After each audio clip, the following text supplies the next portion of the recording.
People whose names will not be mentioned, who went to bed after a glass of wine and are struggling to get out of it, even though they have 10 o'clock appointments. Good morning, no.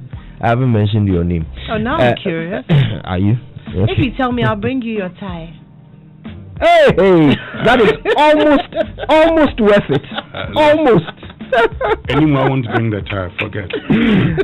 She won't bring it. In fact, if she brings it back, do I want it back? That's the question. Wow. Anyway, the news review is coming up now, brought to you by First Atlantic Bank, refreshingly different, and Enterprise Life. No matter the season, Enterprise Life is here to give you solutions that guarantee you the best advantage in life. So go on, live your life and dream big with Enterprise, your advantage. Now, First Atlantic Bank has two ways in which you can get your mobile banking groove on. You can either download the First Atlantic Ghana mobile app from the Google Play Store or the iOS Store, or you could dial *442# for all of your mobile money transactions, instant fund transfers. You can pay bills with it. You can purchase airtime or data from Airtel, MTN, Glo, and Vodafone, among other things. And of course, you're welcome to the Purple experience on mobile. It's safer, it's secure, it's very simple to use. First Atlantic Bank, refreshingly different. Now, a little while ago, we could all enjoy warm hugs from family and friends.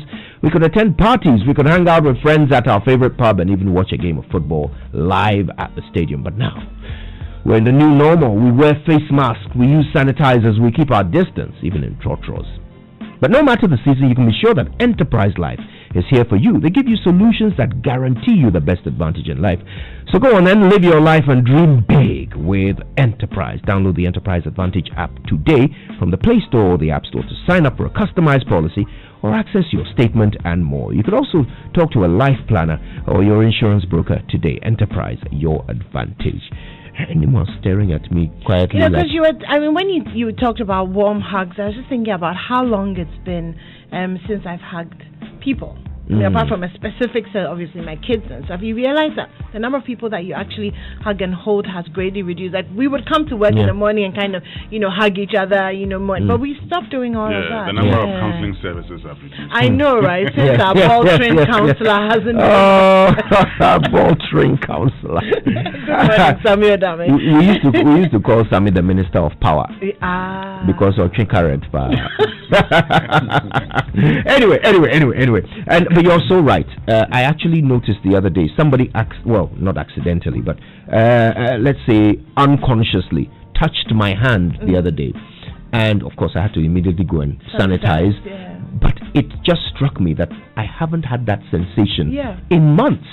Apart from my son, so you're right. Apart from the people at home. At home, it's I just don't can't remember hug the last friends. time. Victor came back, we couldn't hug him. It sucks.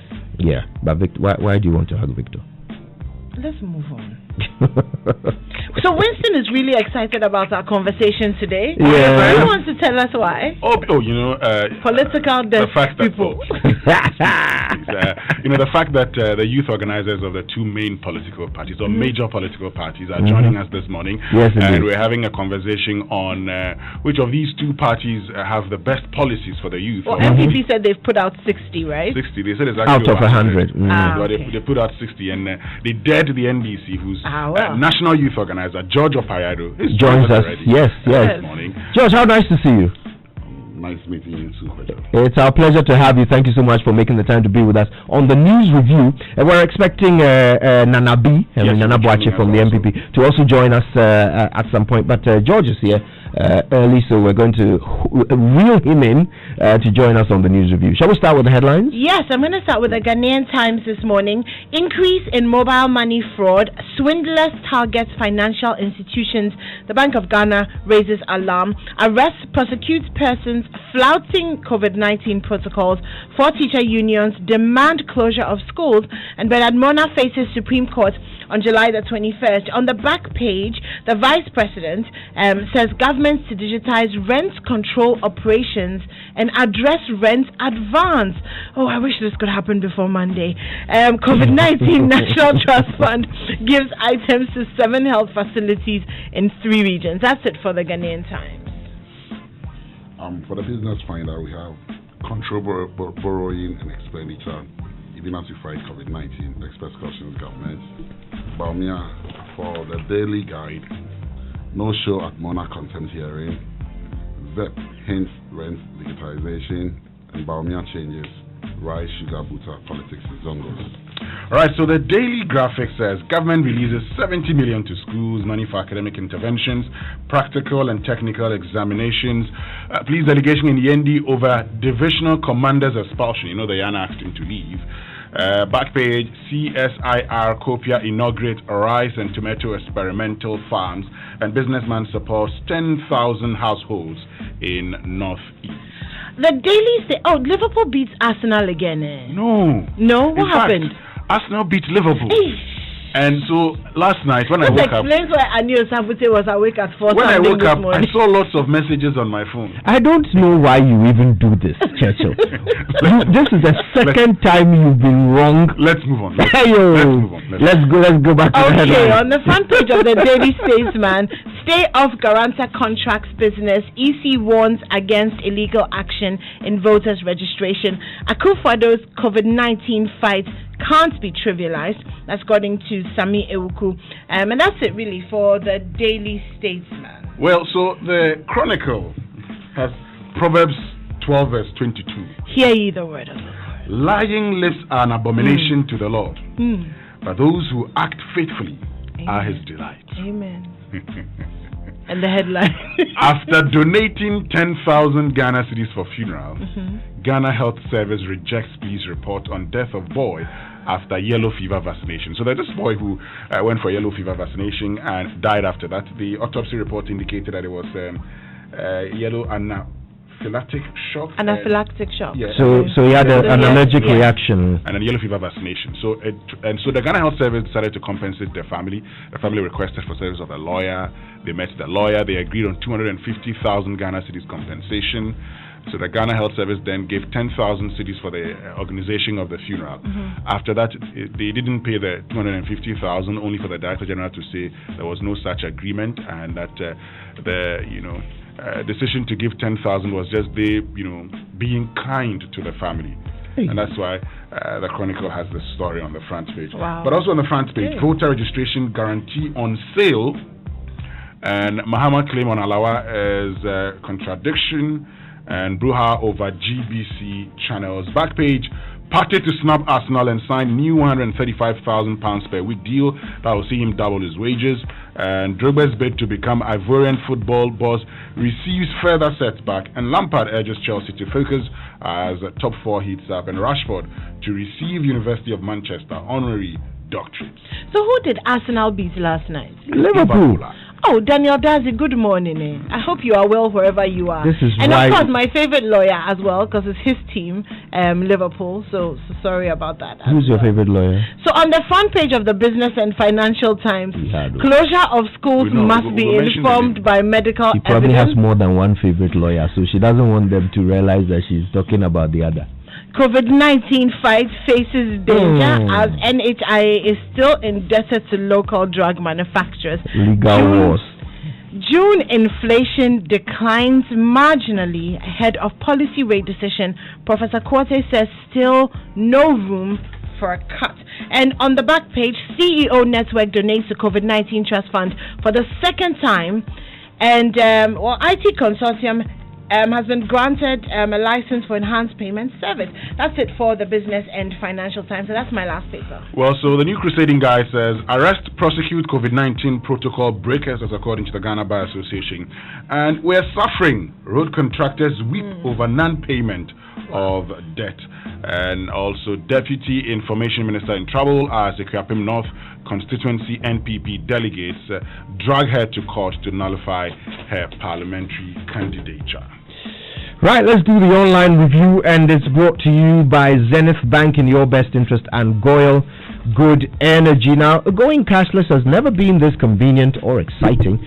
Goyle e-payment platform makes this possible, and now you can use your GH Link card on the Goyle point of sale machine to purchase fuel. The GH Link card offers you additional payment options for fuel purchases at Goyle stations in addition to the Go card. Now, every fuel that you purchase will be recorded automatically on your monthly bank statement, which means that you can manage your expenses on fuel. So go ahead, use your GH Link card to buy fuel and all lubricants from any of Goyle's over 400 filling stations across the country. Go cashless and protect yourself and stick to all the COVID-19 protocols in these uncertain times. Goyle, good energy.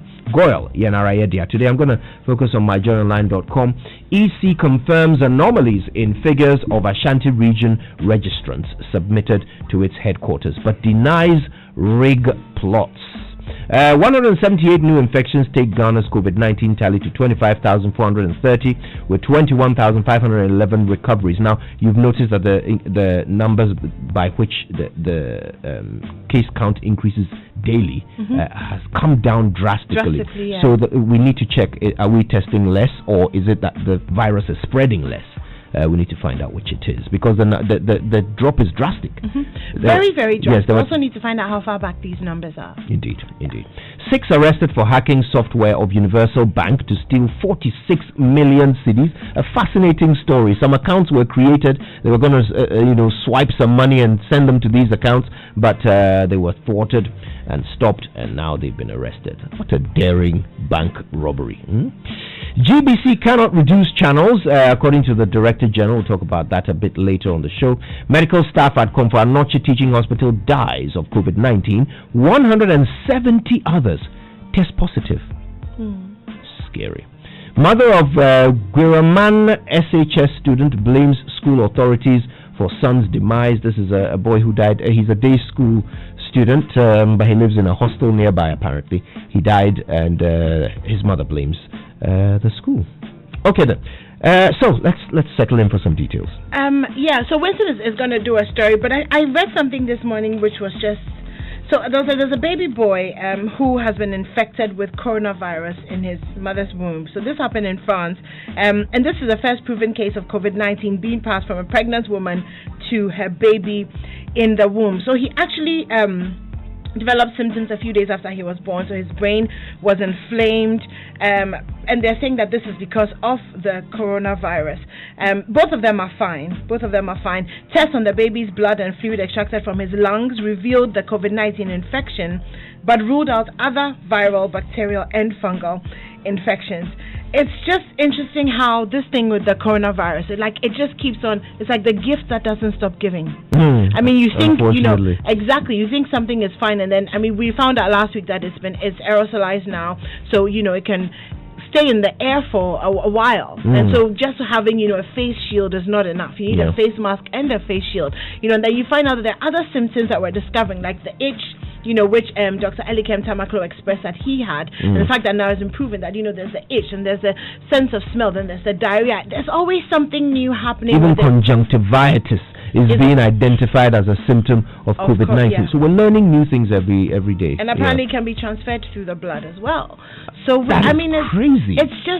It's crazy. I think the heart of what we're trying to say is wear your mask, wear a shield. The shield alone does not work. It's not enough. You need to wear a mask and a shield. Wash your hands, sanitizer. Don't relax. We're still in this battle. Be conscious of everything you touch. Everything you touch.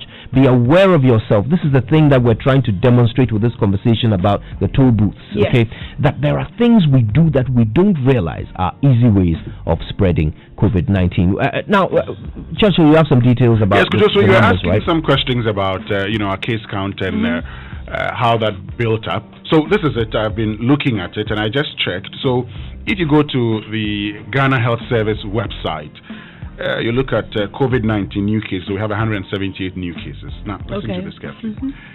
New cases 22nd June to 10th July.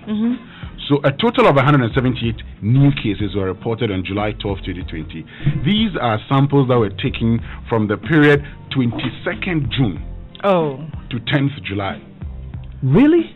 Oh yes, this is it. This is on the website of the Ghana. All the samples they took in an 18-day period, they only had 100 and. So let me add additional facts so that you'd understand. So if you look at the July, the previous number, that's the July 11 update that we were told. So that also is from the 23rd of June to the 10th of July. So the current one is from the 22nd to the 10th. The previous update we had 264 new cases is from the 23rd to the 10th of July. Shall they break it What down? does that Because mean? There's an overlap. I'm not getting. So what that means is that there's a backlog in excess of 15 days. So you Does it tell us how many tests were done, out of which 100 and what 20 something people were tested positive? Does it tell us that? That's the clarity I think that we require, need, because right? if obviously if less testing, which is an argument that has been had, that the fact that numbers are more doesn't mean that testing is more. The figures of the Ghana Health Service website doesn't give you the number of tests that we did on the day. On the day, okay. Yes, but it will tell you that these samples were from, because if you go back when we had a total of 470 new cases, it was also from the 21st June to the 9th of July. The bottom line is that we have a backlog of about 18 days that we're dealing with now.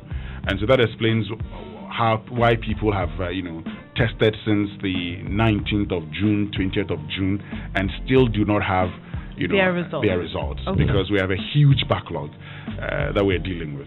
I see. Now, I did a bit of digging the other evening. I wanted to understand why people are excited, especially on social media, about the possibility of a vaccine. Oh, why I'm moving to Russia? Why I'm moving to Russia? Yeah. Because Russia announced that they were just another step closer to finding a vaccine. They completed early phase human trials. Okay, now it's important to understand that the key word there is early phase. Early phase, yeah. Okay, because when you're testing for vaccines, and actually I ended up on a Zoom call with some scientists in Russia whose English was a bit hesitant, but they managed to explain it very clearly to me. So human trials go through several stages. First, they go through what they call the preclinical stage. Now, at this point, the vaccine has not yet been administered to humans. They are simply checking a number of things like, the safety and so forth. So they test them on animals and all of that. Okay. After that, they go into phase 1, which is small-scale safety trials. Okay. So they administer the vaccine to a small group of people. Okay, a very small group, and the idea here is that they want to make sure it's safe. Okay. They are not checking that it works, so they are checking that it's safe. Okay. It doesn't have any negative effects when administered to humans, and it's a small scale trial. That is what the Russians have done. Okay. Okay. The next stage is what they call expanded safety trials. Okay. So more people, they're testing more components and factors and reactions. Exactly. Okay. Then the third stage is large-scale efficacy trials. Okay. So now you've determined that it's safe. So now you're checking if it works. Effective. The large-scale efficacy trials. Okay. And then the final stage is that it's approved. So where is it at again? Phase 1? So at the moment it's at phase 1. Now let me give you an overview. At the moment there are quite a number of vaccines being tried around the world. South Africa, for example. Indeed. So there are 140 vaccines in the preclinical stage, according to the Guardian newspaper. 140 of them are in the preclinical stage. Phase 1, which is the small-scale safety, there are 19 vaccines at phase 1. Okay. There are 11 vaccines at phase 2, okay. the large-scale expanded safety trials. Okay. And there are 3 vaccines at the large-scale efficacy stage. Okay. Now the thing is that each of these stages takes some time. You have to observe people over a long period of time to determine that the thing has worked. Yeah. Okay, so for example with COVID-19, once you give a vaccine, you want to check a number of things. First of all, has that made this person immune? When it is spreading, does this person stay protected from the spread? Which means they have to be intentionally exposed to them. Indeed, or they have to live their lives, basically. Well, they have to, So you have to check over a period of time if this person remains protected. You also have to check whether the antibodies have an expiry date, if you like. After a few months, do the antibodies leave? Go away, How long does your vaccine protect the person?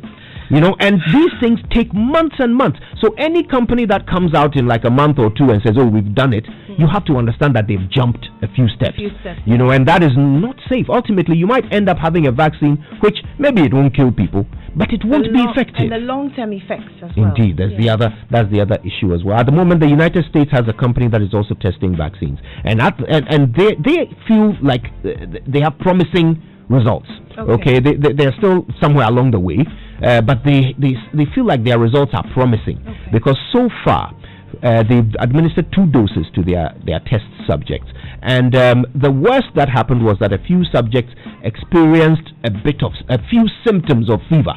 okay, which lasted a few days and then they went away. Okay, so the symptoms went away. That's the important thing. Nobody had long-lasting effects of the vaccine, and they have to keep testing. So yeah, we are still some way away from an actual vaccine that can be distributed. Anyway, enough from me. Shall we do the BBC News? It's brought to you by the kindness of our dear friends at Fidelity Bank. Believe with us and acquaint you. Are you shopping international stores online and having difficulty making your payments and delivery? No need to worry. Acquaint has got you sorted. So send and receive items with Acquaint you. You just list it and they will deliver. Star 442